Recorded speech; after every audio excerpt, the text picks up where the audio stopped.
धन्यवाद प्यारे प्रभु यीशु, आपका अनुग्रह काफ़ी है आज के दिन के लिए, इस समय के लिए, सब कुछ के लिए प्रभु यीशु मसीह आपका अनुग्रह काफ़ी है।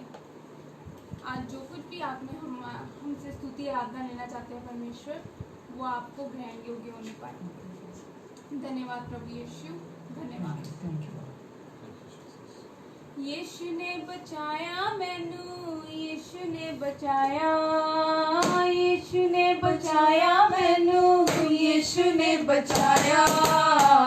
मैं ते दीवाना हो गया, मैं ते दीवाना, मैं ते दीवाना हो गया, मैं ते दीवाना। पाप तो छुड़ाया मैनू, पाप तो छुड़ाया, पाप तो छुड़ाया मैनू, पाप तो छुड़ाया। मैं ते दीवाना हो गया, मैं ते दीवाना, मैं ते दीवाना हो गया, मैं ते दीवाना। हो यीशु ने बचाया मैनू, यीशु ने बचाया, हो यीशु ने बचाया मैनू, यीशु ने बचाया। पापा दे दलदल विच फसिया सा मैं पापी, नफरतां दी दुनिया विच बणिया सा मैं पापी। हो पापा दे दलदल विच फसिया सा मैं पापी, नफरतां दी दुनिया विच बणिया सा मैं पापी। प्रेम रोग लाया मैनू, प्रेम रोग लाया, प्रेम रोग लाया मैनू, प्रेम रोग लाया। मैं ते दीवाना हो गया, मैं ते दीवाना, मैं ते दीवाना हो गया, मैं ते दीवाना। हो यीशु ने बचाया मैनू, यीशु ने बचाया, हो यीशु ने बचाया मैनू, यीशु ने बचाया। यीशु दा पैगम सारे जग नूं सुनाओ जी, हालेलुया हालेलुया, सारे मिलके गाओ जी। हो यीशु दा पैगम सारे जग नूं सुनाओ जी, हालेलुया हालेलुया, सारे मिलके गाओ जी। जेड़ा है कम सानू, जेड़ा है कम, जेड़ा है कम सानू, जेड़ा है कम। मैं ते दीवाना हो गया, मैं ते दीवाना, मैं ते दीवाना हो गया, मैं ते दीवाना। हो यीशु ने बचाया मैनू, यीशु ने बचाया, हो यीशु ने बचाया मैनू, यीशु ने बचाया। मैं ते दीवाना हो गया, मैं ते दीवाना, मैं ते दीवाना हो गया, मैं ते दीवाना। पाप तो छुड़ाया मैनू, पाप तो छुड़ाया, पाप तो छुड़ाया मैनू, पाप तो छुड़ाया। मैं ते दीवाना हो गया, मैं ते दीवाना, मैं ते दीवाना हो गया, मैं ते रोग लाया, प्रेम रोग लाया मैनू, प्रेम रोग लाया, प्रेम रोग लाया मैनू, प्रेम रोग लाया। मैं ते दीवाना हो गया, मैं ते दीवाना, मैं ते दीवाना हो गया, मैं ते दीवाना, मैं ते दीवाना हो गया, मैं ते दीवाना, मैं ते दीवाना हो गया, मैं ते दीवाना, मैं ते दीवाना हो गया, मैं ते दीवाना। आमीन, हालेलुया। हाँ प्रभु यीशु, आपका प्यार दीवाना कर देता है, क्योंकि ये विश्वास करना ही मुश्किल हो जाता है कि कोई कैसे इतना प्यार कर सकता है कि अपनी जान दे दे, अपने प्राणों को त्याग दे। आपने केवल मेरे नहीं, हमारे नहीं, हम पूरे जगत के पापों की कीमत अपनी देह पर चुकाई, और आपने उस क्रूस को आनंद की बात, जो लज्जा की बात मानी जाती थी, उसे आनंद से आपने उठाया ताकि हम सबको वापस पिता से मिला दें। प्रभु यीशु, हम आनंदित हैं आप में। इसीलिए वचन में लिखा है प्रभु में आनंदित रहो। मैं फिर कहता हूँ प्रभु में आनंदित रहो। हम हर समय आप में आनंदित होते हैं यीशु, क्योंकि जो आपने हमें दे दिया, जो आपने हमारे लिए पूरा कर दिया, उसके लिए हमारी हर सांस आपकी आभारी है। आमेन, हालेलुया। जय जय नाम यीशु नाम, गाऊं मैं सुबह शाम। जय जय नाम यीशु नाम, गाऊं मैं सुबह शाम। जय जय नाम यीशु नाम, गाऊं मैं सुबह शाम। जय जय नाम यीशु नाम, गाऊं मैं सुबह शाम। जय जय नाम यीशु नाम, गाऊं मैं सुबह शाम। जय जय नाम यीशु नाम, गाऊं मैं सुबह शाम। बलहीन का सहारा, पापियों का दोस्त है तू, यीशु तू है कितना प्यारा, शब्द ना कैसे बताऊं।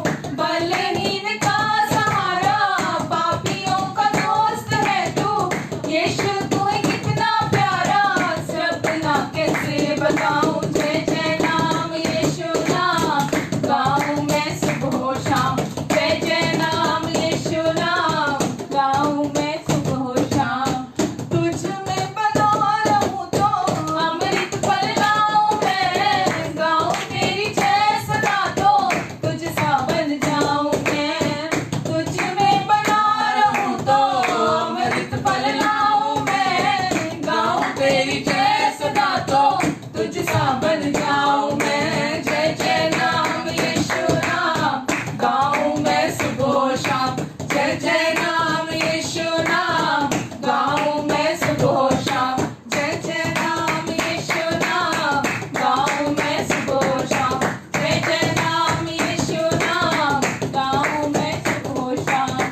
तू ही है जो मुझको बुलाता, देता है जीवन जल, तेरी शक्ति पाऊं सदा, योजनाएं सफल हो जाए। तू ही है जो मुझको बुलाता, देता है जीवन जल, तेरी शक्ति पाऊं सदा, योजनाएं सफल हो जाए। जय जय नाम यीशु नाम, गाऊं मैं सुबह शाम। जय जय नाम यीशु नाम, गाऊं मैं सुबह शाम।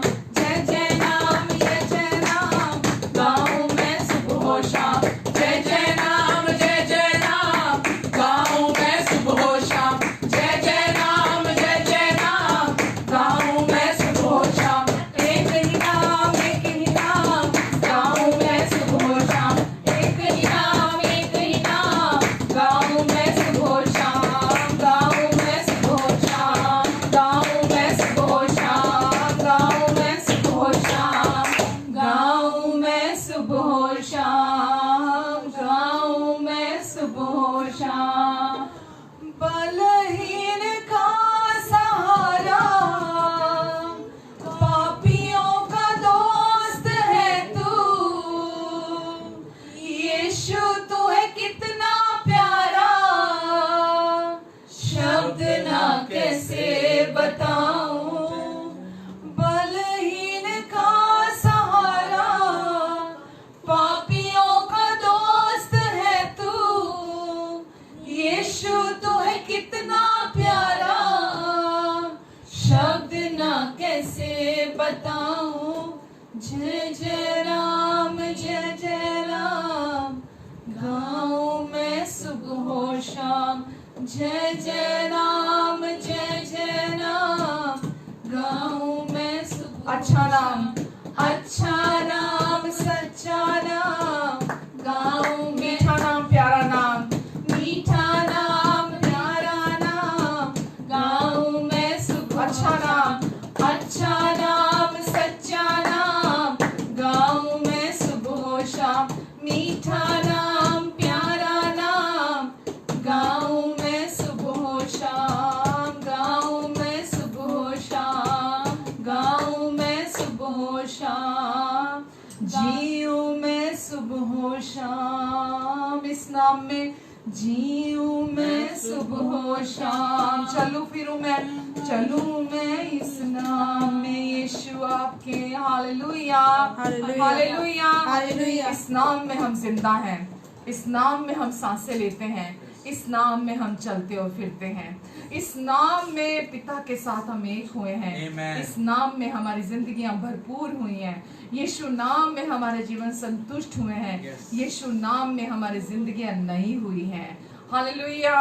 यीशु नाम में हमें श्रापों से छुटकारा मिला है, यीशु नाम से हमें पापों से मुक्ति मिली है, यीशु नाम में शैतान के प्रभुता से छुटकारा मिला है हमें, यीशु नाम से मृत्यु से आजादी मिली है हमें, मृत्यु से छुड़ाया परमेश्वर आपने हमें, यीशु नाम से हर डर से छुटकारा मिला है।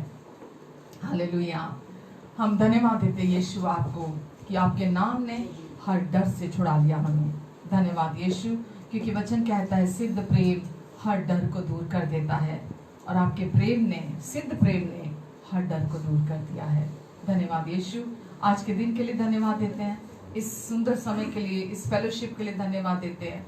हम अपने हर देखने और सुनने वाले अपने सभी दर्शकों के लिए, सुनने वालों के लिए, अपने सारे भाई बहनों के लिए, अपने सारे विश्वासी, अपने अपने सारे साथियों के लिए, मित्रों के लिए हम धन्यवाद देते हैं आपको परमेश्वर। पिता, आपने हम सबको आज फिर से इकट्ठा किया ताकि हम एक बार फिर मरियम की तरह आपके कदमों में बैठ के आपकी बातों को रिसीव करें, आपकी बातों को ग्रहण करें, क्योंकि आपने कहा मरियम ने अपना भाग, जो सबसे उत्तम भाग है, वो चुन लिया। हम आपसे, आपके हृदय से फर्स्ट हैंड बातें रिसीव करना चाहते हैं परमेश्वर, और आप तैयार हैं हमारे हृदयों में अपनी बातों को उड़ेलने के लिए। हम धन्यवाद देते परमेश्वर, धन्यवाद देते पिता। मैं अपने आप को भी आपके हाथों में, आपकी लीडिंग में देती हूँ। मेरी सोचों के द्वारा आप सोचिए, मेरे बोलने के द्वारा आप बोलें परमेश्वर। आपका कंपैशन मेरी आंखों से बहने पाए, आपका प्रेम मेरे हृदय से बहने पाए परमेश्वर। पिता, जैसा आप इन सब को देखते हैं, जो आपका दृष्टिकोण है परमेश्वर, जो राय आप इनके प्रति रखते हैं परमेश्वर, वो आज आप मुझ में से होकर आ रहे हैं। मैं धन्यवाद देती हूँ पिता। सब कुछ को परमेश्वर आपके नियंत्रण में हम देते हैं परमेश्वर पिता। सब कुछ को आप संभालेंगे और सिद्धता से पूरा करेंगे, यीशु मसीह के नाम से। आमीन आमीन आमीन। Hallelujah hallelujah. आशा करती हूँ आप सब बहुत अच्छे होंगे, एंड प्रभु आप सबको बहुत प्यार करते हैं। प्रभु आप सबको आज आपको अपने वचनों से भरना चाहते हैं, और मैं खुश हूँ बहुत आपको यहाँ देख कर कि आप आज भी इस संसार में ना होकर, संसार की व्यर्थ की चीज़ों में अपना समय खराब ना करते हुए, आज आप उस भूख के साथ परमेश्वर के वचन को सुनने के लिए आज हमारे साथ हैं। वचन में लिखा है, धन्य हैं वे जो धार्मिकता के भूखे हैं, क्योंकि वो तृप्त किए जाएंगे। तो परमेश्वर ने हमें रखा, हमें अपना जीवन, अपनी धार्मिकता हमारे अंदर दी है, जो हमारी पहचान है, और परमेश्वर चाहते हैं कि हमारी उस भूख को पूरा करना, हमारी उस भूख को तृप्त करना, क्योंकि वही आज हमारी पहचान है। और हम जैसा कि हर रविवार को सीख रहे हैं कि परमेश्वर ने अब हमें हमारे जीवन में सब कुछ को बदल दिया, सब कुछ को नया कर दिया है, और इसीलिए परमेश्वर चाहते हैं हम उसमें बढ़े, हम उसे सीखें जिसमें जो परमेश्वर ने हमें बना दिया और जहाँ लाकर हमें रख दिया, जो कुछ हमारे लिए पूरा कर दिया, हम उसे अपने जीवन में प्राप्त करें। क्योंकि जब आप परमेश्वर की चीज़ों को समझने लगते हैं, जानते हैं, पहला यूहन्ना 4 में लिखा है कि हम उस प्रेम को आज जानते भी हैं, जिस प्रेम से परमेश्वर ने हमें प्रेम किया, और उस प्रेम पर अब हमारा विश्वास भी है। अब हम उस प्रेम को केवल जानते ही नहीं है कि परमेश्वर हमसे प्यार करते हैं, बल्कि उस प्रेम को हम जानते भी हैं, उस प्रेम पर अब हम विश्वास भी करने लगे हैं। तो हम जब हम परमेश्वर की बातों को सीखते हैं, परमेश्वर के अनुग्रह की सच्चाई को सीखते हैं, तो हम परमेश्वर के प्रेम को अपने जीवन में सीखते हैं। और जैसे जैसा हम परमेश्वर के अनुग्रह की सच्चाई को हम अपने जीवन में सीखते हैं, परमेश्वर की बातों को ग्रहण करते हैं, हम हमारे जीवन, हमारे दिल दृढ़ होते चले जाते हैं, हमारे जीवन में कॉन्फिडेंस बढ़ता चला जाता है जो परमेश्वर पर है। हमारा हम पर कॉन्फिडेंस नहीं बढ़ता, हमारा कॉन्फिडेंस परमेश्वर पर बढ़ता है, क्योंकि हम ये जानते हैं कौन परमेश्वर कौन है वो, और उन्होंने हमारे लिए क्या कर दिया है। तो इसीलिए मैं चाहती हूँ हम हर बार यहाँ तैयार होकर आए, ताकि आप परमेश्वर की राय को, परमेश्वर की बातों को अपने हृदय में रिसीव करें। और मैं ये बात जानती हूँ कि जब आप नए नए प्रभु में आते हैं तो आपको कुछ भी पता नहीं होता परमेश्वर के वचन के बारे में, आप कुछ नहीं जानते परमेश्वर के वचन के बारे में। तो जब आप नए नए प्रभु में आते हैं तो आपको आप जिससे भी, जहाँ कहीं से भी कुछ भी सुनते हैं तो आपको, क्योंकि आप खुद से जानते नहीं हैं, तो इसीलिए आपको पता नहीं होता। इसलिए वचन में एक जगह लिखा है ना कि जैसा शटलकॉक को इधर से आप जब रैकेट के साथ इधर से मारते हैं तो दूसरा उधर से मारता है, एक इधर से मारता है, दूसरा उधर से मारता है। तो क्योंकि हमें पता नहीं होता तो हम कभी सोचते हैं क्या ये सही है, कभी सोचते हैं क्या ये सही है, कभी क्या ये सही है, कभी क्या ये सही है, और हम भरमाए जाते हैं। लेकिन परमेश्वर का वचन जो है वो चाहता है कि हम क्योंकि अब इस नई वाचा में है, तो इब्रानियों 13 में भी लिखा है कि भला है, अच्छा है कि हम अनुग्रह की वाचा के द्वारा हमारा जो हृदय है हम उस वो दृढ़ हो, भला है उसकी हमारा जो दिल है अनुग्रह के द्वारा दृढ़ हो। मैं आपके लिए पढ़ देती हूँ उसको।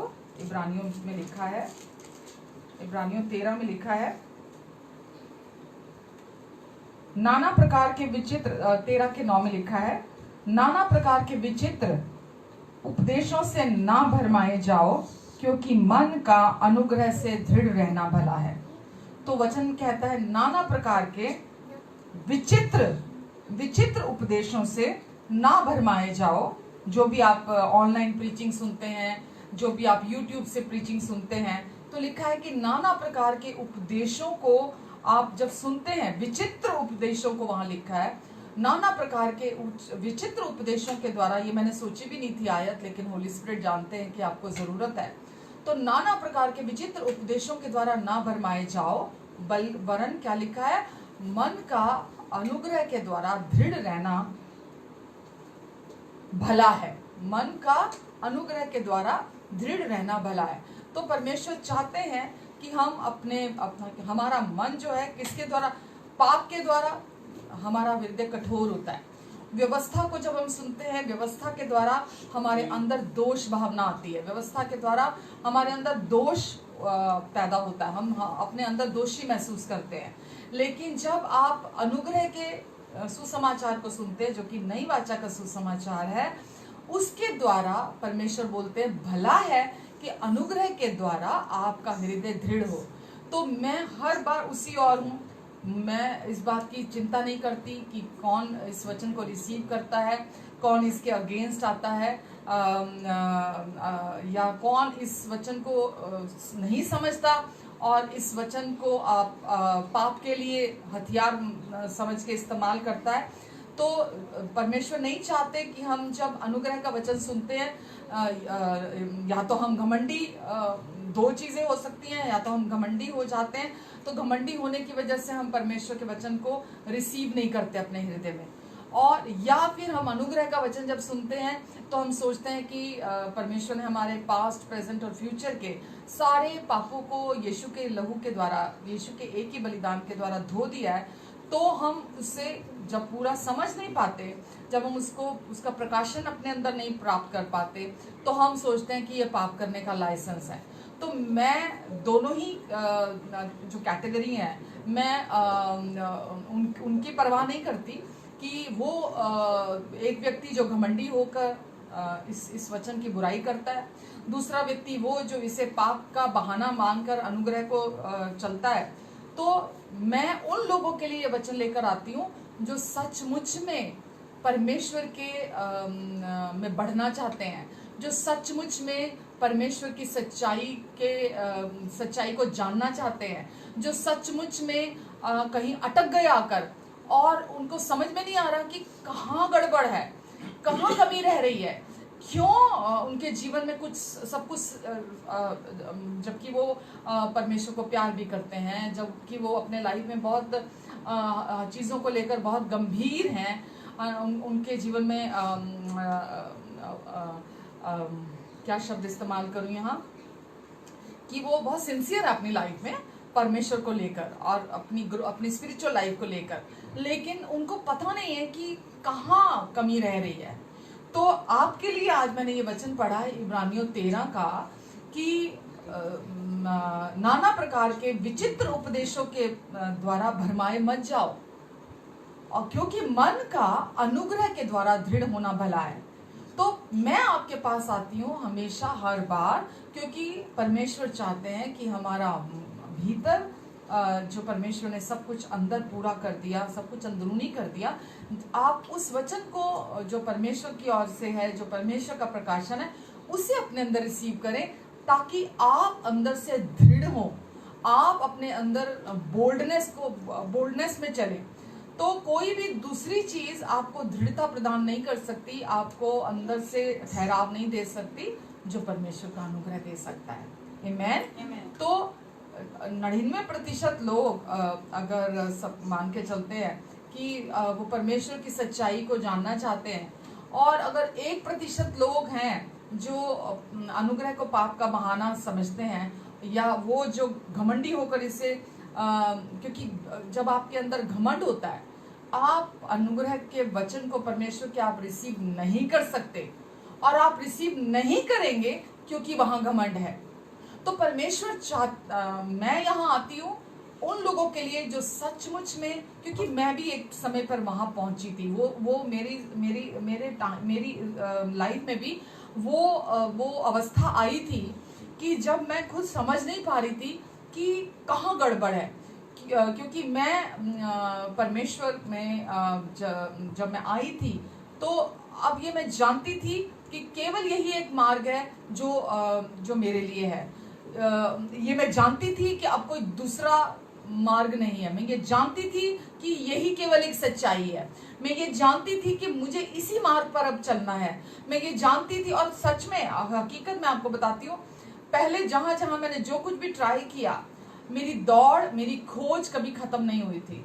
लेकिन जब मैं यीशु के पास आई तो मेरी सारी दौड़ खत्म हो गई, और मुझे उसके बाद खोजने की जरूरत नहीं पड़ी, क्योंकि यीशु ही वो सच्चाई है, यीशु ही वो रास्ता है, यीशु ही वो जीवन है जो हमें तृप्त करता है, जो हमें पिता से मिलाता है, जो हमारा उद्धार करता है, जो हमें मुक्ति दिलाता है, जो हमारे जीवन में सब कुछ को पूरा करता है। तो इसीलिए क्योंकि मैं वहां थी, इसीलिए मैं आज ये जानती हूँ कि बहुत सारे लोग ऐसे हैं जो सच्चाई को, पूरी परमेश्वर के अनुग्रह की सच्चाई को सुनना बाकी है, वो अभी तक उन्होंने नहीं सुनी है, वो उन्होंने पूरा सुसमाचार नहीं सुना है। तो हर बार मैं इसीलिए उसे लेकर आती हूँ।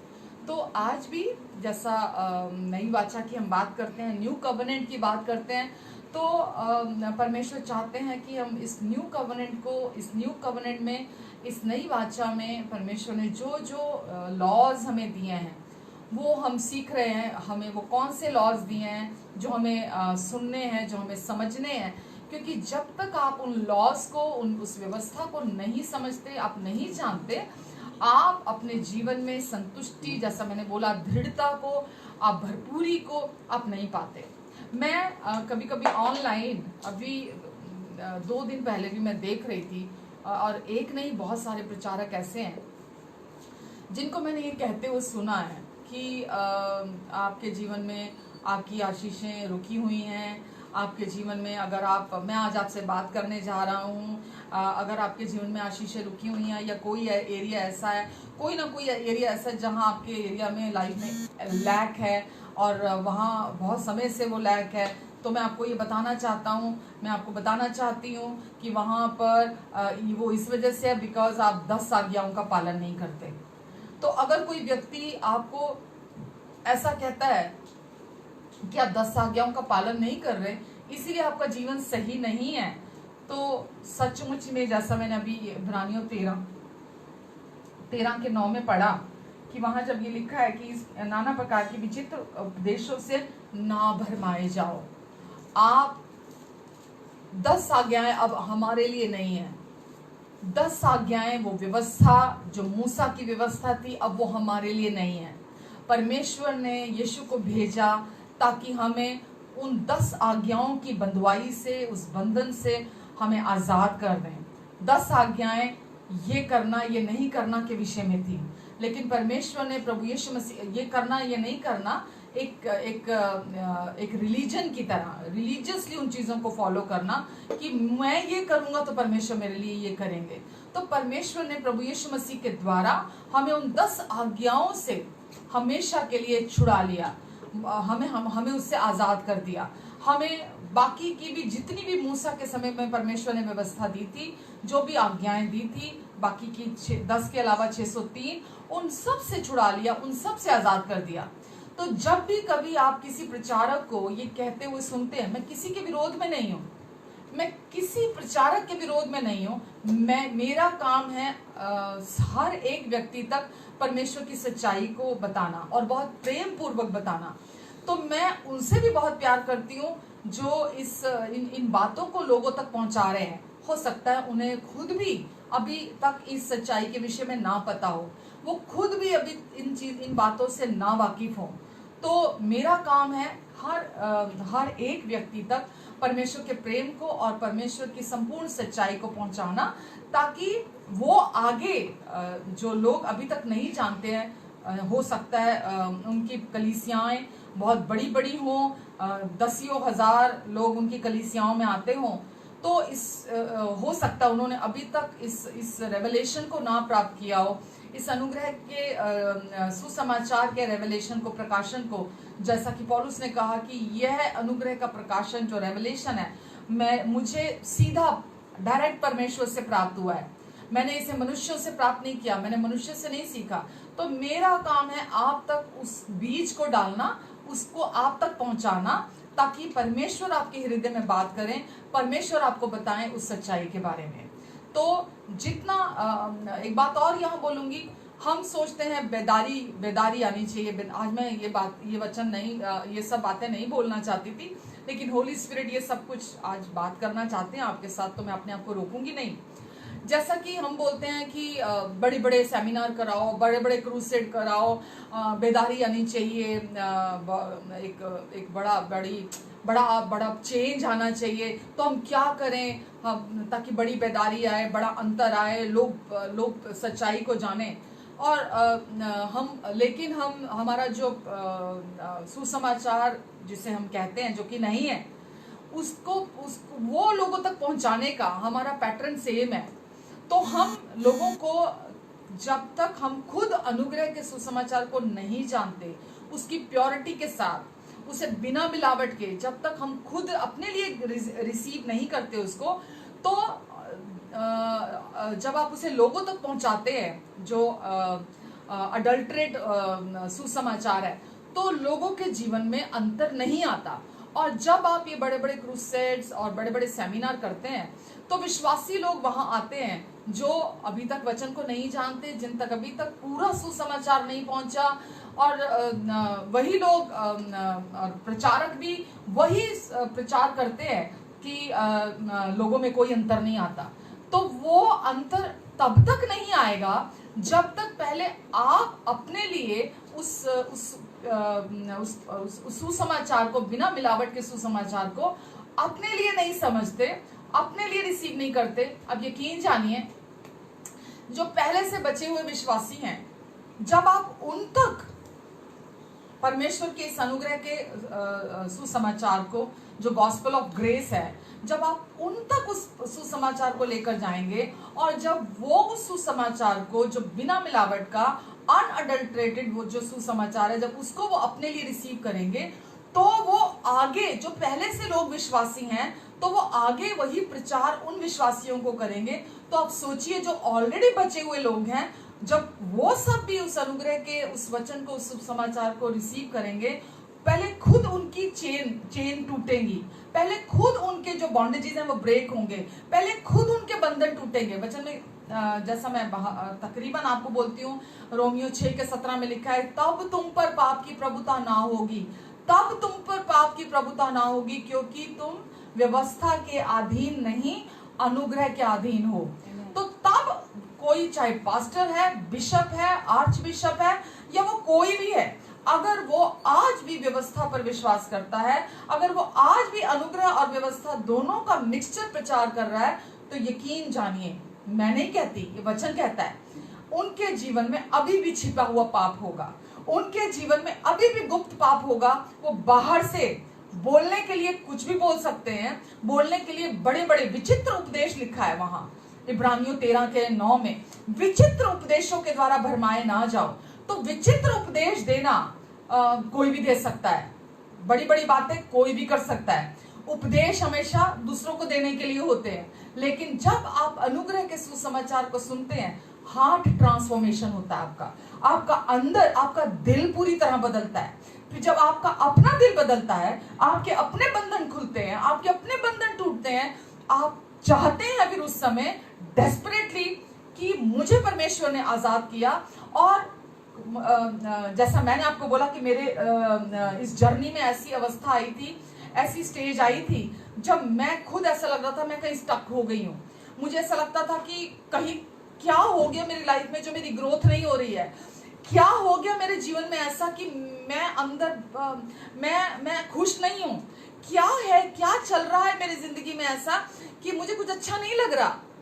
उस समय पर परमेश्वर ने मुझ पर अपना ये अनुग्रह का प्रकाशन दिया, अपने गॉस्पेल ऑफ ग्रेस का, अपने इस सुसमाचार का, यीशु के मसीह के सुसमाचार का प्रकाशन उस समय परमेश्वर ने मुझे दिया। और जब मैंने वो प्रकाशन अपने लिए प्राप्त किया परमेश्वर से, तो मेरे अंदर से वो उदासी चली गई, मेरे अंदर से वो निराशा चली गई, मेरे अंदर से वो डिप्रेशन चला गया, मेरे जीवन में सब कुछ इतना सुंदर हो गया कि मेरा अंदर, मेरे पूरे हृदय में पवित्र आत्मा ने काम किया और परमेश्वर ने मुझे खड़ा किया, मुझे तैयार किया। और आज मेरी कॉलिंग यही है कि क्योंकि मैं, जैसा अभी आपको बोला, मैं खुद वहां थी, तो मैं आज ये जानती हूँ कि अगर कोई वहां पर अटक गया है तो वो कैसा महसूस कर रहा होगा, वो कैसा उदासी में होगा, कैसा वो डिप्रेशन में होगा, कैसा वो हर समय निराशा में रह रहा होगा, क्योंकि समझ में नहीं आ रहा था। और ऊपर से जब ये विचित्र उपदेश जो मिक्सचर के सुनने को मिलते हैं, तो व्यक्ति, क्योंकि ये जानता नहीं है कि ये जो उपदेश है, क्योंकि वो तो वचन से, बाइबल से पढ़ पढ़ के बोल रहे हैं, तो क्योंकि व्यक्ति ये जानता नहीं है कि ये जो बोल रहा है व्यक्ति ये क्या बोल रहा है, तो वो बोलता है अगर 10 आज्ञा की बात की जा रही है, हाँ मैं तो 10 आज्ञा पूरी तरह नहीं मानता, तो वो अपने अंदर और कंडेम फील करते हैं। वचन में लिखा व्यवस्था दोष लगाती है।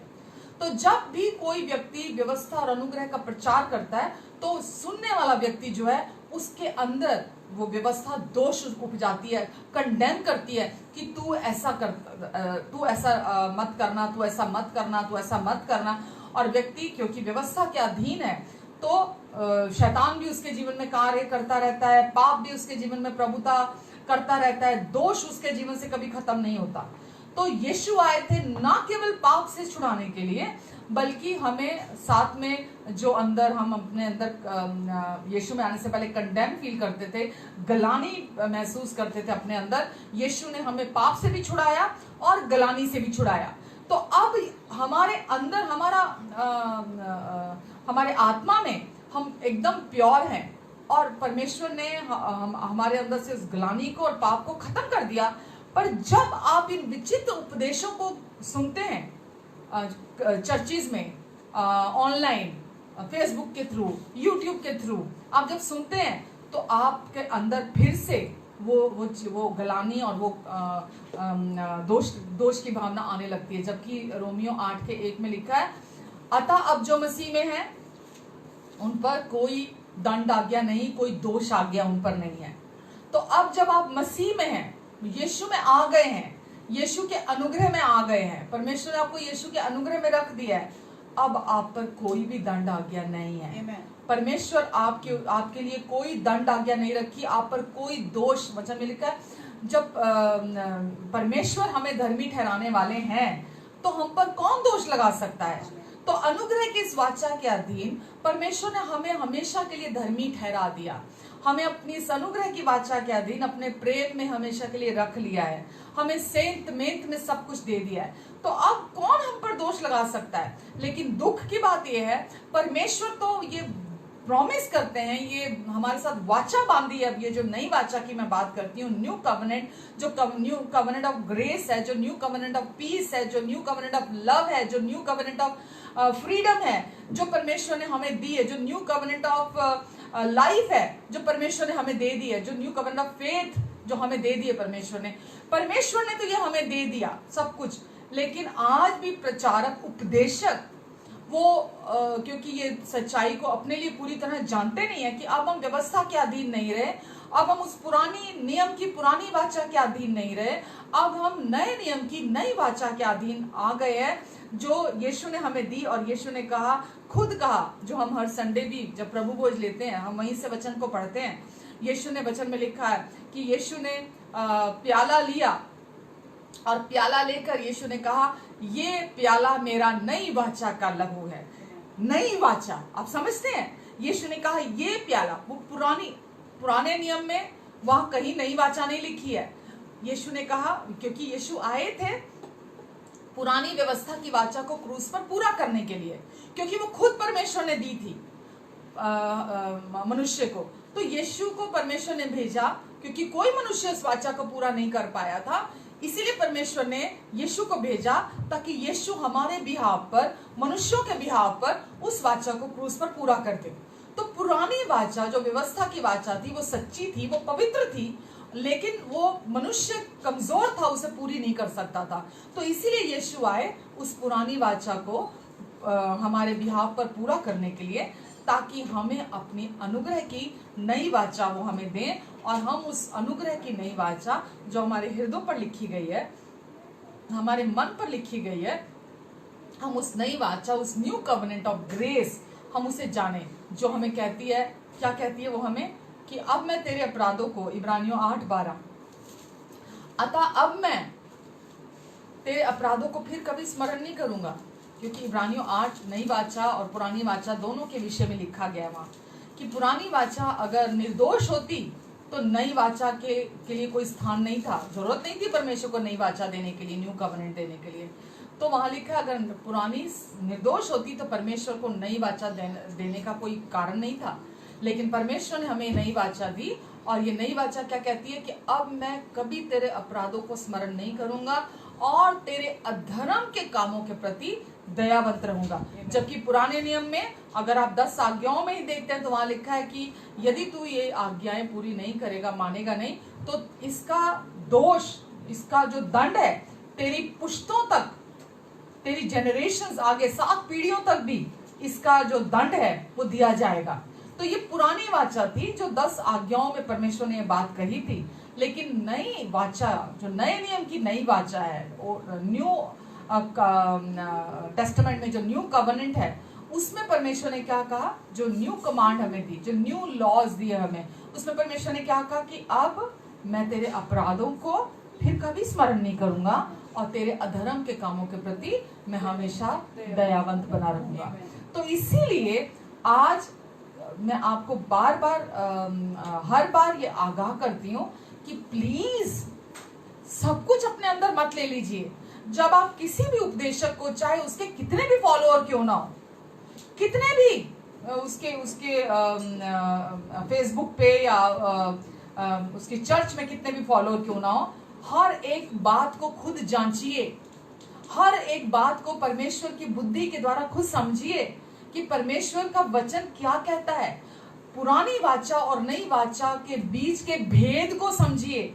सब कुछ अपने अंदर मत लेते जाइए, क्योंकि जितना आप अपने अंदर लेते चले जाएंगे उतना अधिक आप भरमाए जाएंगे, कंफ्यूज होंगे, शैतान को मौका मिलेगा, गड़बड़ियां होंगी, निराशा होगी, डिप्रेशन होगा, उतना आप अपने जीवन में उदासी में रहेंगे, कुछ भी आपके चिड़चिड़े रहेंगे, हर समय आप खुश नहीं रहेंगे। आप बाहर से आप अच्छे एक्टिंग करते रहेंगे क्योंकि चारा नहीं आपके पास कोई और, लेकिन भीतर आपके अंदर शांति नहीं होगी।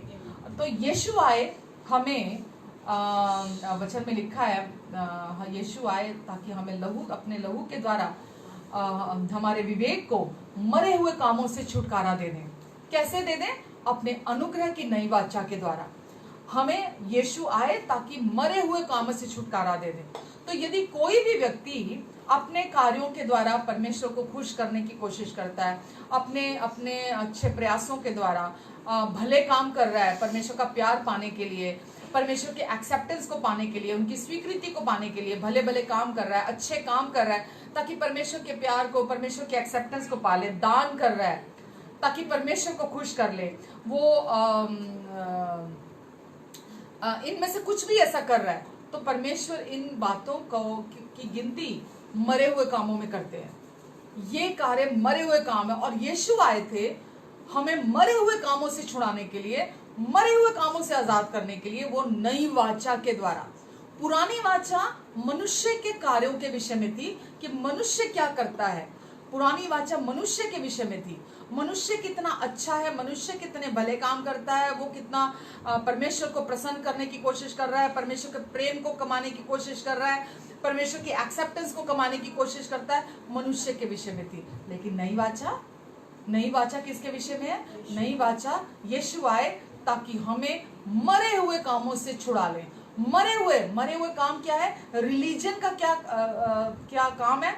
रिलीजन हमारे अंदर फ्लैश को स्ट्रॉन्ग करता है, हमारी फ्लैश को एक्टिवेट करता है। रिलीजन हमारी फ्लैश को स्ट्रॉन्ग करता है, और रिलीजन हमें उकसाता है कि तुझे ये करना है, तुझे ये करना है, तुझे ऐसा चलना है, अभी तू ये कर रहा है, अभी भी बहुत अच्छे से नहीं कर रहा, अभी और बेटर कर, अभी और अच्छे से कर। तो रिलीजन का काम क्या है? आपकी फ्लैश को बढ़ावा देना, आपके कार्यों को बढ़ावा देना कि आपको क्या करना है। लेकिन यीशु आए थे हमें इस करना ना करना के मानसिकता से छुड़ाने के लिए, और यीशु ने हमें मरे हुए कामों से छुड़ाया, हमें आज़ादी दी।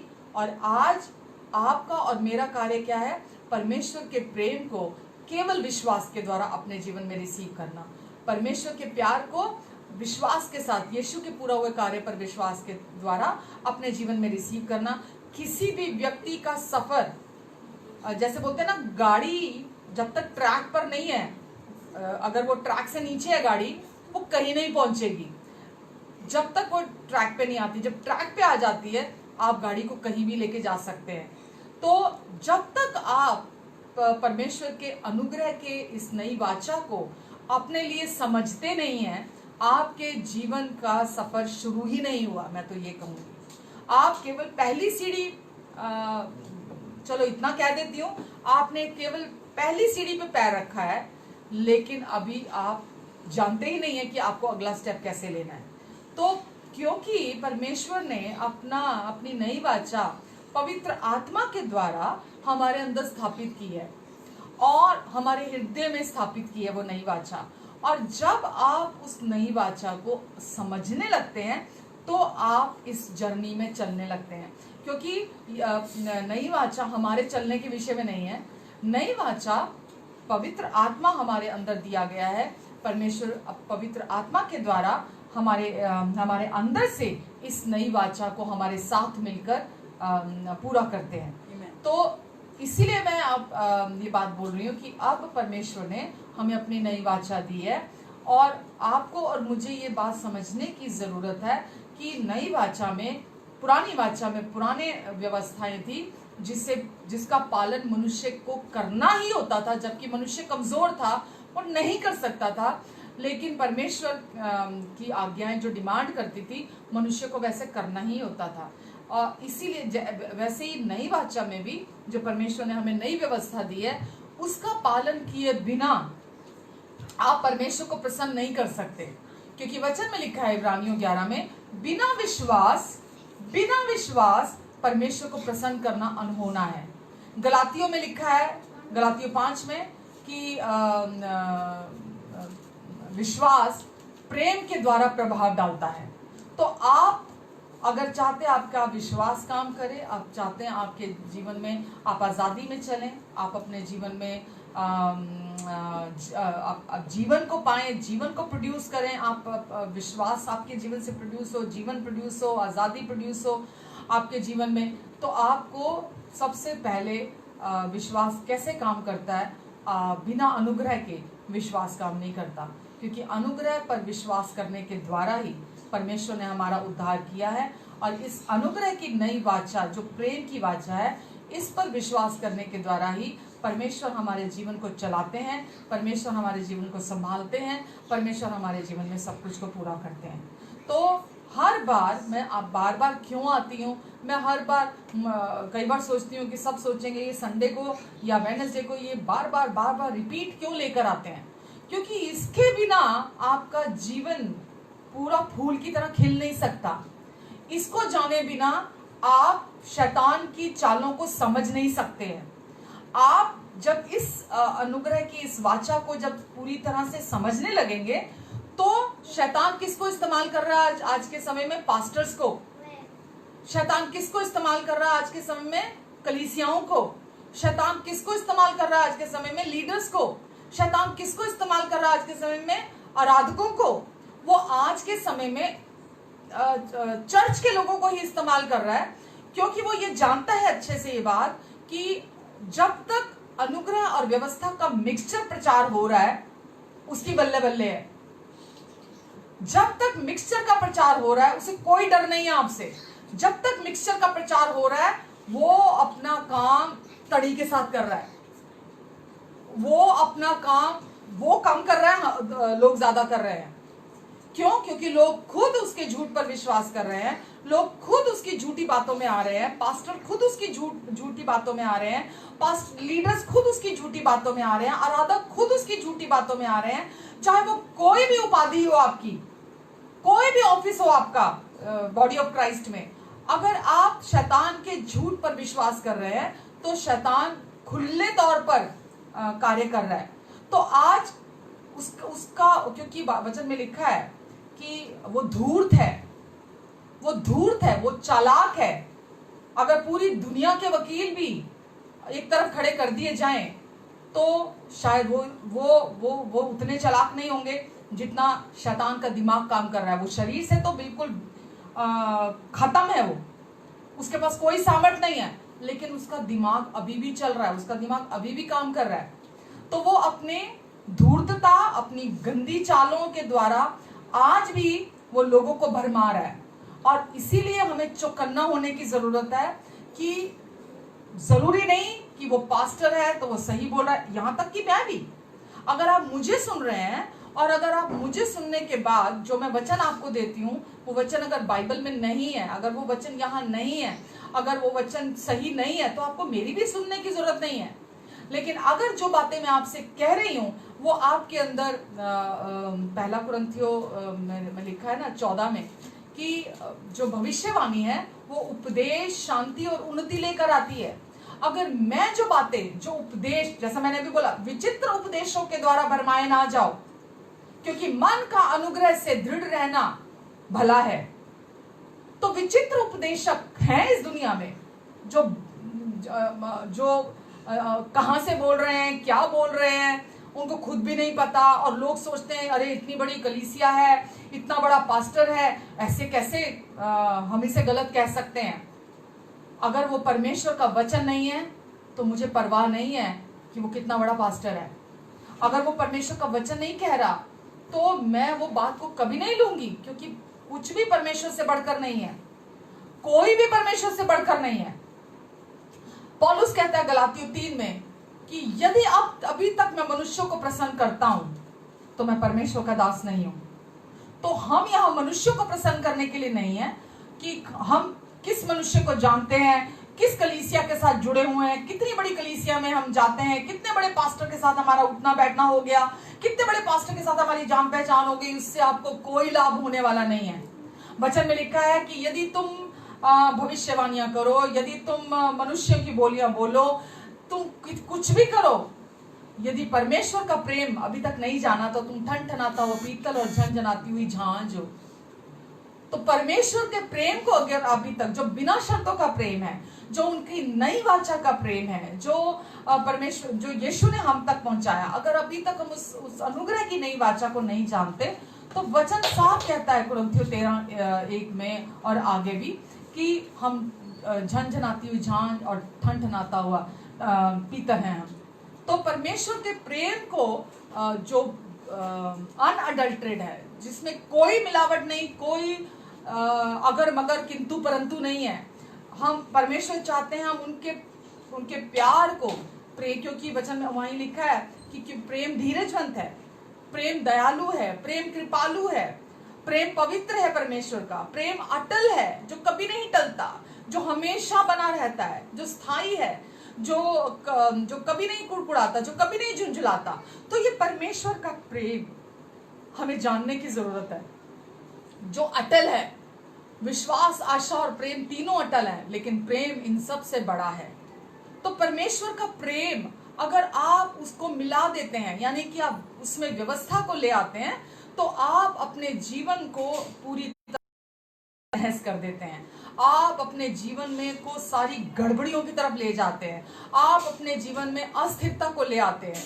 आप अपने जीवन में सारी शांति को खो देते हैं। आप अपने जीवन में डरों को न्योता देते हैं। आप अपने जीवन में हर समय चिंता में भरे रहते हैं। तो ये सब कुछ इसी वजह से होता है क्योंकि आप अभी तक सब कुछ ले रहे हैं, सब कुछ सुन रहे हैं, सब कुछ ग्रहण कर रहे हैं अपने लिए। तो इसीलिए लिखा है अब हम दूध पीने वाले बालक नहीं हैं, क्योंकि धार्मिकता का वचन सियानों के लिए है, लेकिन दूध बालकों के लिए है, वचन में लिखा है। तो परमेश्वर चाहते हैं कि हम सियाने बने। परमेश्वर ने जो नई वाचा हमें दे दी है, जो अनुग्रह की नई वाचा है, जो हमारे हृदय पर लिखी गई है, जो हमारे मनों पर डाली गई है, परमेश्वर ने डाली है। हम उसको सुने, उसको पढ़ें, उसको सीखें, ताकि परमेश्वर हमारे जीवन में पवित्र आत्मा सब कुछ को पूरा करे, हमारे द्वारा जीवन जी सके। तो हमारा परमेश्वर चाहते हैं कि हम मसीह के स्वरूप और समानता में हम महिमा से महिमा की ओर बढ़ते चले जाएं। और यीशु ने कहा कि यदि तुम मुझ में बने रहो तो तुम बहुत फल फलोगे। तो आप प्रभु के बिना, यीशु के बिना आप अपने जीवन में बढ़ नहीं सकते, जब तक आप परमेश्वर का पवित्र प्रेम अपने लिए बिना मिलावट करते। कि जो ऑनलाइन आप YouTube से किसी का भी प्रोग्राम सुनने लगते हैं, गॉड चैनल में किसी का भी आप लगा के सुनने लगते हैं, और आप सोचते हैं कि ये इतने बड़े प्रचारक हैं, सही बोल रहे होंगे, इतनी बड़ी बड़ी कलीसियाएं हैं, सही बोल रहे होंगे, या फेसबुक में 1000 लाइक है इसके, 5000 लाइक है इसके, 10,000 लाइक है इसके, 500 शेयर है, 1000 शेयर है इसके, तो ये सही बोल रहे होंगे। तो आप अपने जीवन में गड़बड़ी को अलाउ करते हैं कि गड़बड़ी आपके जीवन में पैदा हो। तो प्लीज मनुष्यों के विचित्र उपदेशों के द्वारा परमेश्वर कहते हैं भरमाए ना जाओ। परमेश्वर चाहते हैं हम सियाने बने, और उस नई वाचा को जिसका प्रॉमिस परमेश्वर ने यहेजकेल की उस पुस्तक में पुराने नियम में भी किया कि अब मैं ऐसा समय आएगा कि जब मैं उनके हृदयों में नई वाचा को डालूंगा, उनके उत्पन्न करूंगा, और अपनी बातों को उनके हृदय में मैं डालूंगा, और पवित्र आत्मा के द्वारा ऐसा करूंगा। और परमेश्वर ने रोमियो 5:5 में हम देखते हैं कि पवित्र आत्मा के द्वारा अपने प्रेम को हमारे हृदय में उड़ेला, और अब परमेश्वर का प्रेम हमारे हृदयों में है, और वो प्रेम हम में से बहना चाहता है, वो प्रेम अंदर से काम करना चाहता है। आप व्यवस्था के द्वारा कार्य उत्पन्न कर सकते हैं, लेकिन अगर आप अपने जीवन में फल देखना चाहते हैं तो वो पवित्र आत्मा के द्वारा होते हैं। और पवित्र आत्मा, जब तक आप यीशु को ग्लोरीफाई नहीं करते अपने जीवन से, यीशु के क्रूस पर पूरा हुए कार्य को आप ग्लोरीफाई नहीं करते, यीशु ने जो कुछ भी क्रूस पर आपके लिए पूरा कर दिया, जब तक आप उसको ग्लोरीफाई नहीं करते, पवित्र आत्मा आपके जीवन से कार्य नहीं करते। वो नहीं कर सकते, क्योंकि जहां आप यीशु को ऊंचा उठाते हैं वहां पवित्र आत्मा काम करते हैं। जहां आप मनुष्य को ऊंचा उठाते हैं, जहां आप मनुष्य को या जहां आप व्यवस्था का प्रचार करते हैं, वहां पवित्र आत्मा कार्य नहीं करते। तो इसीलिए परमेश्वर चाहते हैं कि हम, जैसा गलातियों 3 भी मैंने 2 हफ्ते पहले बताया था कि हमने पवित्र आत्मा पाया, व्यवस्था के द्वारा नहीं पाया, बल्कि हमने कैसे पाया पवित्र आत्मा? विश्वास के द्वारा हमने अपने अंदर पाया। यीशु ने जो क्रूस पर पूरा कर दिया था, पवित्र आत्मा उसके द्वारा हमने प्राप्त किया। बड़े बड़े कार्य, चंगाइयां, अद्भुत कार्य व्यवस्था के द्वारा नहीं होते, क्योंकि जब तक पुरानी व्यवस्था थी हम वहाँ कोई चमत्कार नहीं देखते, क्योंकि वहाँ पवित्र आत्मा कार्य नहीं करते, पवित्र आत्मा तब तक उतरे नहीं थे। लेकिन हम बाद में देखते हैं यीशु ने जब क्रूस पर कार्य पूरा कर दिया तो पवित्र आत्मा उतरे, और तो जब पवित्र आत्मा उतरे तो आश्चर्य कर्म हुए, बड़े बड़े काम हुए, चंगाइयां हुई, अद्भुत कार्य हुए, तो महान काम हुए। और यीशु ने क्या कहा, जो काम मैंने किए तुम मुझसे बड़े बड़े काम करोगे। तो जब आप अनुग्रह के सुसमाचार को अपने लिए रिसीव करते हैं, अनुग्रह का सुसमाचार क्या कहता है कि यीशु ने हमारे सारे संपूर्ण पापों की, हमेशा के पापों की अपने एक ही बलिदान के द्वारा कीमत पूरी चुका दी, और हमें अपने क्रूस पर पूरा हुआ कार्य के द्वारा शुद्ध, पवित्र, धर्मी और सिद्ध ठहरा दिया है। और हम हमेशा के लिए बिल्कुल इस समय इस धरती पर यीशु के स्वरूप और समानता में है, और परमेश्वर चाहते सच्चाई को जानते हुए हम रेस्ट करें, हम उनके प्यार में आराम करें, हम उनके प्यार में विश्राम करें, कि उनके प्यार ने सब कुछ को पूरा कर दिया है। आमेन। तो ये है नई वाचा। नई वाचा ये नहीं कि अभी भी आप में कमियां हैं, अभी भी आप में कोई दोष है, अभी भी आपका ये रोल है, अभी भी आपको ये करना है, अभी भी आपको वो करना है, अभी भी आपका ये काम बाकी है। ये आपके विषय में नहीं, आपको कुछ नहीं करना, क्योंकि यीशु ने क्रूस पर अपने एक ही कार्य के द्वारा पिता की सारी डिमांड्स को फुलफिल कर दिया, सारी डिमांड्स को पूरा कर दिया जो व्यवस्था के द्वारा थी। और अभी हमें सब कुछ पूरा करके अपनी नई वाचा दे दी, जो कि उनका पूरा हुआ कार्य है। और केवल विश्वास के द्वारा आप परमेश्वर के प्यार को, परमेश्वर की एक्सेप्टेंस को, परमेश्वर की भलाइयों को, परमेश्वर की ब्लेसिंग्स को केवल विश्वास के द्वारा अपने जीवन में रिसीव करते हैं। आमीन, आमीन, हालेलुया। तो आज आप यकीन जानिए, मेरा मैसेज ये नहीं था, मुझे ये मैसेज नहीं देना था। प्रभु यीशु जानते हैं, लेकिन वो ये भी जानते हैं कि जब हम उन पर डिपेंड होकर चलते हैं तो होली स्पिरिट फ्रीली हम उनको अलाउ करते हैं कि होली स्पिरिट फ्रीली हमारे अंदर से काम कर सके।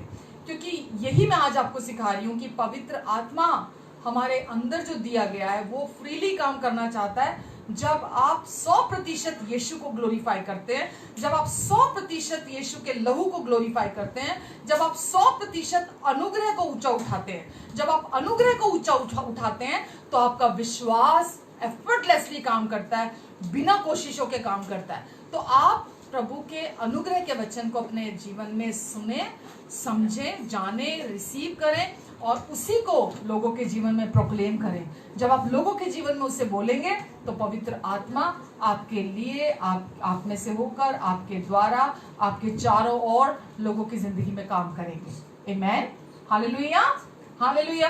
मैं विश्वास करती हूँ कि आपने आज वचन से सीखा होगा जरूर, और परमेश्वर ने आज आपके हृदय में बात की होगी। और क्योंकि पहचान क्या है, परमेश्वर ने मेरे हृदय में बात की है, आपके लिए मैं बोलना चाहती हूँ कि भविष्यवाणी, उपदेश, शांति और उन्नति लेकर आती है। अगर आज के इस उपदेश से आपको जो मैंने वचन दिया है, आपको शांति और उन्नति हो रही है आपकी, तो यकीन जानिए परमेश्वर आपसे बात कर रहे हैं। आमीन, हालेलुया। मैं बहुत खुश हूँ कि आज आप ऑनलाइन हैं, और मैं बहुत खुश हूँ जो लोग अभी इसको रिप्ले करके देखेंगे, आगे फ्यूचर में भी सुनेंगे। और मैं ये जानती हूँ कि सुसमाचार में परमेश्वर की सामर्थ है, और जब आप इस बिना मिलावट के सुसमाचार को सुनेंगे तो परमेश्वर की सामर्थ आपके हृदयों में, आपके जीवनों में बहुत आय से काम करेगी। आमीन। पिता, हम आपको आज के वचन के लिए धन्यवाद देते हैं। आज का वचन आपने हम तक पहुंचाया और हमने आज आपसे सीखा, आपके वचन ने हमें शांति दी। हम धन्यवाद देते हैं, आपका वचन हमें बढ़ा रहा है, हर हफ्ते बढ़ा रहा है। हम धन्यवाद देते हैं इसके लिए आपको। धन्यवाद परमेश्वर, सारी महिमा पवित्र आत्मा परमेश्वर हम आपको देते हैं। आप हमें संभालते हैं, हमारी उन्नति करते हैं, हमें फलवंत करते हैं, हमें बढ़ा रहे हैं, हमें सिखा रहे हैं, और हमारे द्वारा आप कार्य कर रहे हैं। धन्यवाद यीशु। जितने कानों ने ये वचन सुना है प्रभु, आप उनके हृदयों में आपने कार्य किया है आज पवित्र आत्मा जी, और ये वचन उनके जीवन में 30 गुना, 60 गुना और 100 गुना फल लेकर आएगा। आमीन, आमीन और आमीन, हालेलुया। अगर आज आप प्रभु भोज के साथ तैयार हैं तो आइए हम प्रभु भोज लेंगे। और अगर आज आप पहली बार हमें ज्वाइन किया आपने, तो मेरे पास जो है, मेरे हाथ में ये रोटी है, आप इसकी जगह कोई भी बन, कोई ब्रेड, कोई रोटी, कुछ भी ले सकते हैं। अगर आप यीशु के क्रूस पर पूरा हुए कार्य पर विश्वास करते हैं कि यीशु ने आपके पापों की कीमत पूरी चुका दी है और अब यीशु ने अपने लहू के द्वारा आपको धर्मी ठहरा दिया है, तो आप प्रभु भोज के लिए तैयार हैं, आप ले सकते हैं।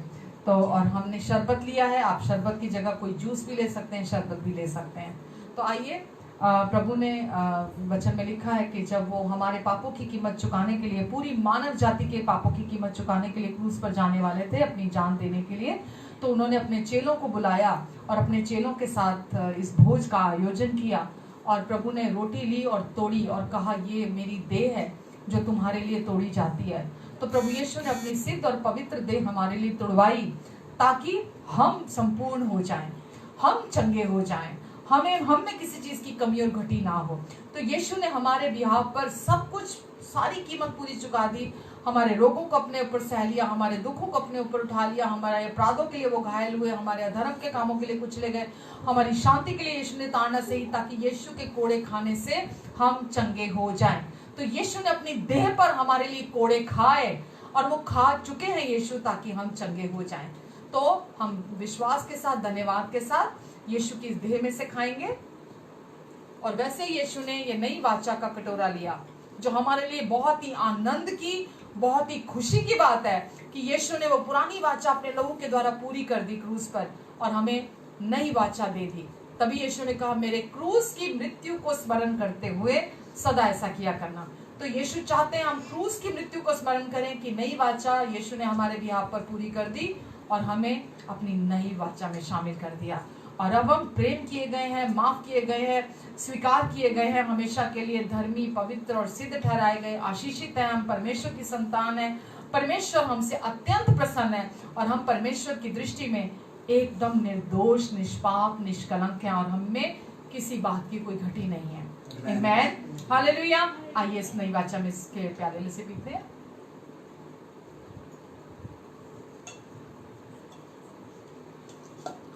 पिता, मैं आपको धन्यवाद देती हूँ हर एक व्यक्ति के जीवन के लिए। मैं इन सब के जीवनों पर अधिकार लेती हूँ यीशु के नाम से और हर रोग, हर बीमारी के सिम्टम को सिर के तालू से लेकर पैर के तलवों तक कमांड करती हूँ यीशु मसीह के नाम से कि इनके शरीरों को इसी समय छोड़कर पूरी तरह से निकल जाएं। और यीशु, मैं आपकी चंगाई को इनके जीवन पर बोलती हूँ। हर एक शरीर को मैं कमांड करती हूँ यीशु मसीह के नाम से इसी समय चंगा हो जा। हर एक मन को मैं कमांड करती हूँ यीशु मसीह के नाम से इसी समय मसीह की आज्ञाकारिता के अधीन आ जा। इनके जीवन के ऊपर मैं आपके छुटकारे की घोषणा करती हूँ, इनके जीवन के ऊपर मैं आपके महिमा की घोषणा करती हूँ यीशु के नाम से, और इनके जीवन के ऊपर मैं आपके क्रूस पर पूरा हुए कार्य की घोषणा करती हूँ। और मैं धन्यवाद देती हूँ यीशु कि आपके कोड़े खाने से ये एकदम चंगे हो चुके हैं। धन्यवाद यीशु आपकी चंगाई के लिए, छुटकारे के लिए और आपके अनुग्रह की बहुतायत की सप्लाई के लिए जो 24/7 हमारी ओर बहती है, ताकि हम में किसी बात की, किसी चीज की, हर समय सब कुछ की बहुतायत हो, किसी चीज की घटी ना हो। प्रभु, हम आपकी उस सप्लाई के लिए धन्यवाद देते हैं यीशु के नाम से। आमीन, आमीन, आमीन। आइए, अब मैं आप सबके लिए प्रार्थना करना चाहूंगी, आपके लिए और आपके अपनों के लिए। आइए प्रार्थना करते हैं। पिता, मैं इन सब को ब्लेस करती हूँ एक बार फिर, इन पर और उनके अपनों पर आप अपना अनुग्रहकारी हाथ बनाकर रखेंगे। ये जहाँ कहीं भी जाएंगे यीशु के लहू के नीचे, अपने पवित्र पंखों के नीचे, परों की आड़ में आप इन्हें छिपा कर रखेंगे। आपका वचन कहता है, जो ये विश्वास करता है कि आप उसका शरण स्थान और गढ़ है, भजन संहिता 91, कोई भी दुख उसके घर के निकट नहीं आएगा। और प्रभु, कोई भी दुख इनके घर के निकट नहीं आएगा।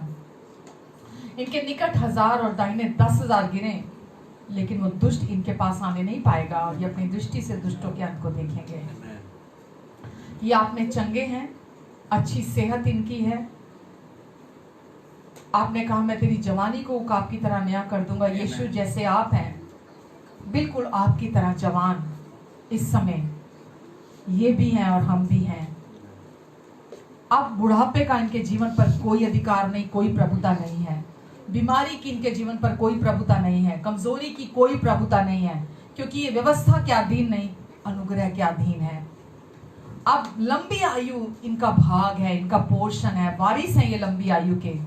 अब मृत्यु इनका पोर्शन नहीं है, क्योंकि ये मृत्यु से पार जीवन को पा चुके हैं, आपके साथ स्वर्गीय स्थानों में बैठे हुए हैं, और इस धरती पर भी ये लंबी आयु जी कर जाएंगे। जब तक आपका उद्देश्य पूरा नहीं हो जाता इस धरती पर, ये इस धरती पर लंबी आयु जिएंगे।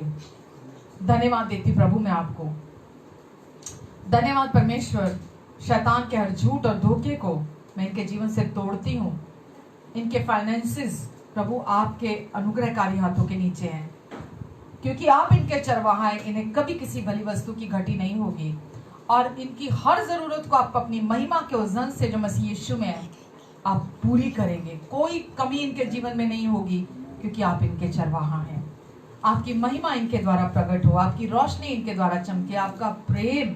आपने कहा कि ये अब इस धरती पर आपके लिए एक बहुत सुंदर सुगंध है प्रभु। इनके द्वारा आपके प्रेम की सुगंध चारों तरफ महके प्रभु। और प्रभु ये धरती का नमक है, इनके परिवारों में, रिश्तों में, इस समाज में नमक। जब तक ये धरती पर विश्वासी रहते हैं, जब तक ये यहाँ है, नमक बरकरार रहेगा। धन्यवाद यीशु, आपका अनुग्रह और शांति इन सब के जीवन में, इनके अपनों के जीवन में मल्टीप्लाई होते चले जाए, यीशु मसीह के नाम से। आमीन, आमीन, आमीन। Hallelujah. Love you all and God bless you. अपना बहुत सारा ध्यान रखें और इस सच्चाई में आनंदित रहें कि जब परमेश्वर मेरी ओर है तो मेरा विरोधी कौन हो सकता है। आमीन। बहुत सारा आपको प्यार, अपना बहुत सारा ध्यान रखें, और अगर इस वचन के द्वारा आपको आशीष मिली है तो दूसरों के साथ जरूर बांटें। Thank you.